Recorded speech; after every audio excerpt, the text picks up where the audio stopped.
Donald Trump and his loyalists in the Republican Party are as laser-focused as they ever have been on subverting future elections to regain power, as they demonstrated yet again at another deranged rally in Arizona over the weekend. For more on this, it's time for a closer look.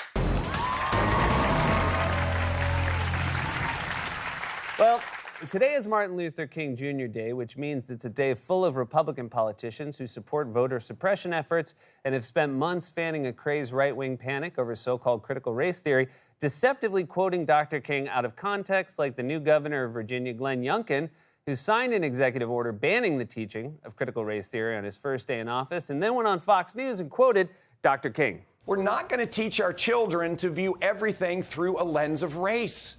Yes, we will teach all history, the good and the bad, because we can't know where we're going unless we know where we have come from. But to actually teach our children that one group is advantaged and another is disadvantaged simply because of the color of their skin cuts across everything we know to be true. And the immortal words of Dr. Martin Luther King ring in our ears that we must judge one another by the content of our character and not the color of our skin. It's like the only MLK line Republicans have ever read. It's like how the only Chumbawamba song anyone knows is Tub Thumping, even though they have tons more. There's one where they get knocked down and don't get back up again. It's super sad.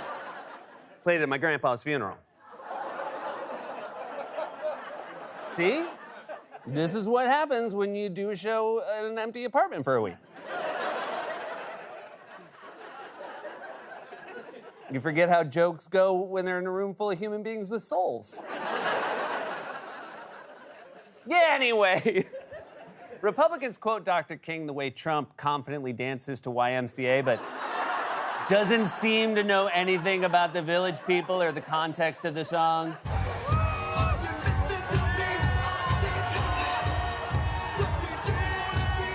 YMCA, we love the YMCA, don't we, folks? And you know who else loves it? The cop, the sailor, and of course, the leather daddy. Oh, they love to go to the YMCA and swim a few laps before they go out on dates with their wives and girlfriends. And even when they do try quoting any other MLK line, they apparently can't be bothered to read any further than the exact quote they're looking for. Today, for example, Florida Senator Marco Rubio tweeted this deceptively quoted line from Dr. King's I Have a Dream speech without any additional context. When the architects of our republic wrote the magnificent words of the Constitution and the Declaration of Independence, they were signing a promissory note to which every American was to fall heir. Did you read any further than that, or did you just pull up the text of the speech and do a Control F for things that make it sound like he agrees with me? Because, dude, you gotta read just like 2 more lines, and then you'll see that the rest of the quote says, this note was a promise that all men, yes, black men as well as white men, would be guaranteed the unalienable rights of life, liberty, and the pursuit of happiness. It is obvious today that America has defaulted on this promissory note insofar as their citizens of color are concerned. Man, it's times like these that you just wish Rubio would go back to his old job as the picture that comes with the frame. I know they're liars and con artists, but Dr. King was essentially saying, you made a promise and you didn't keep it, and Rubio just quoted the you made a promise part. That would be like quoting Since You've Been Gone, but not the chorus. As Kelly Clarkson said, and all you'd ever hear me say is how I picture me with you. That's all you'd ever hear me say. Moving words about a love that lasted forever. Of course, all of these outrageous bad faith misrepresentations of what Dr. King said are happening as Republicans led by Trump are actively engaged in attempts to suppress votes and subvert future elections. It's now been over a year since Trump unleashed a violent mob on the Capitol with rioters who waved, among other things, Confederate flags. And we know that not only did Trump sick that mob on the Capitol, he gleefully watched them on TV as they tried to overthrow democracy, and he refused to do anything about it, as even his closest allies privately pleaded with his chief of staff to put a stop to the riot. And yet Trump is still walking around, lumbering into arena rallies in that oversized coat and red hat like a mobster who has to umpire a Little League baseball game to fix the score.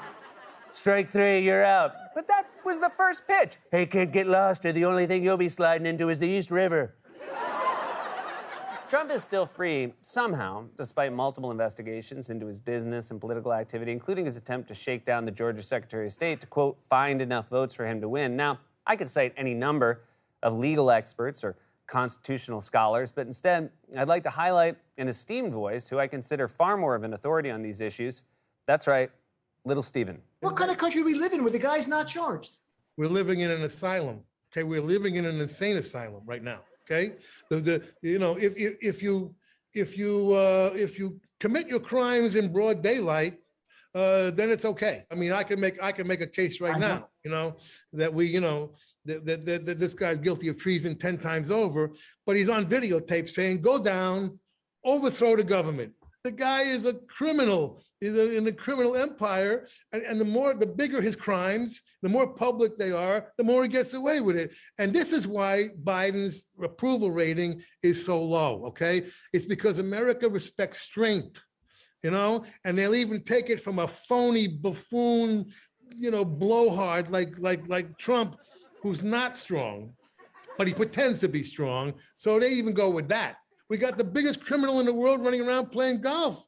We can't even arrest him.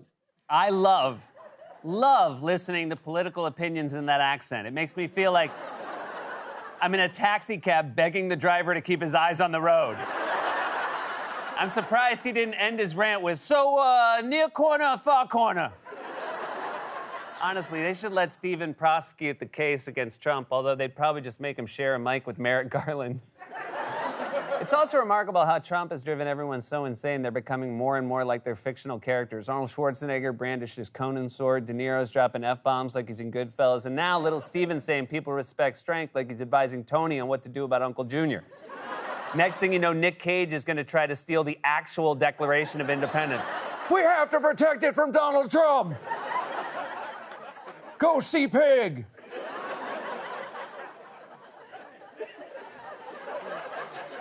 So Trump is still walking free despite what you would think is overwhelming evidence of his guilt, including the fact that he fomented a violent insurrection to overturn an election that resulted last week in seditious conspiracy charges against some of the key militia figures involved. 11 members of the far-right anti-government extremist group, the Oath Keepers, have been charged with seditious conspiracy. The leader of the far-right extremist group, the Oath Keepers, is due to appear in federal court. Stuart Rhodes is one of 11 defendants who the Justice Department charged with sedition on Thursday for their involvement in the January 6th insurrection. These are the most significant charges in the investigation so far. It's a sign of both how dangerous and how dumb our times are that one of the key violent groups involved in an attempted coup is called the Oath Keepers. It sounds like the name a group of 12-year-old amateur detectives who give themselves. "We will solve the case of the unreturned library books, for we are the Oath Keepers."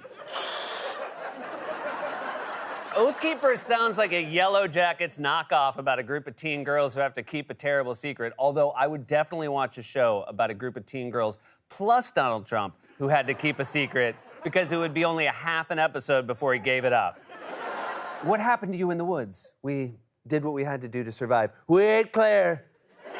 We ate our friend Claire to stay alive." We did. We ate her. "We could pretend we didn't, but we ate her. We ate her, and I do think it's what Claire would have wanted. Even though her last words were, 'I don't want this!'" But as we've learned throughout the entirety of the Trump era, it's very possible to be both dumb and dangerous at the same time. The indictment from the Justice Department is full of both dangerous and also incredibly stupid details. For example, at one point, the accused Oath Keepers were caught discussing both bringing weapons with them to the Capitol and what uniforms they should wear. One said to another, "Pack khaki tan pants. Weapons are okay now as well. Sorry for the confusion. We're packing the car and heading your way shortly." And then another replied, "We don't have any khakis, we have jeans." They're a violent militia group trying to overthrow democracy, and they sound like waiters getting ready for work. "You can't wear jeans at the Olive Garden." "But they're my nice dark jeans." "Jeff, we've been through this. I thought when I was here, I was family." "That slogan is for customers, Jeff. You know that." And at another point, these morons came up with what they thought was a foolproof plan for escaping law enforcement. According to the indictment, one sent an email to another, and attached to the email was a photograph that showed cursive handwriting on a lined notepad that stated, "Secure comms test, good talk tonight, guys." And they explained the cursive writing by adding messages in cursive to eliminate digital reads. Oh my God, you absolute dip. It doesn't matter if it's in cursive, you're attaching it to an email. It's like disguising your voice during a bank robbery while you stare directly into the security camera. Listen to my voice. You have 3 hours to meet our... Oh, is that a camera? Did you guys know the bank had a camera? It actually does matter, Jeff. Did you genuinely think that attaching a message in cursive meant it was somehow secure? Is that how you think the U.S. military communicates? By passing handwritten notes like teenagers in math class? Psst, psst, I have a message from the Joint Chiefs of Staff to SEAL Team 6. He says, I think you're cool. Do you want to raid a compound later? For some reason, these insurrectionist morons have the idea that writing things on paper makes them extra top secret. For example, at Trump's rally over the weekend, MyPillow CEO Mike Lindell claimed he had invented a new form of paper for future elections that was somehow even more secure than the paper we have now. We have a replacement for the machine. As a matter of fact, tomorrow we're going to film it. The replacement, it's paper, but it's paper on steroids. It's the most awesome paper you've ever seen. You can't copy it, okay? It's better than money. What is paper on steroids? It's paper, but you don't need a pen to write on it. You can just use your finger and it responds to touch and you can transmit it to a secure central processing server. Oh, it's a computer. I accidentally invented a computer. Oh, this is more embarrassing than when I thought I invented the pillow.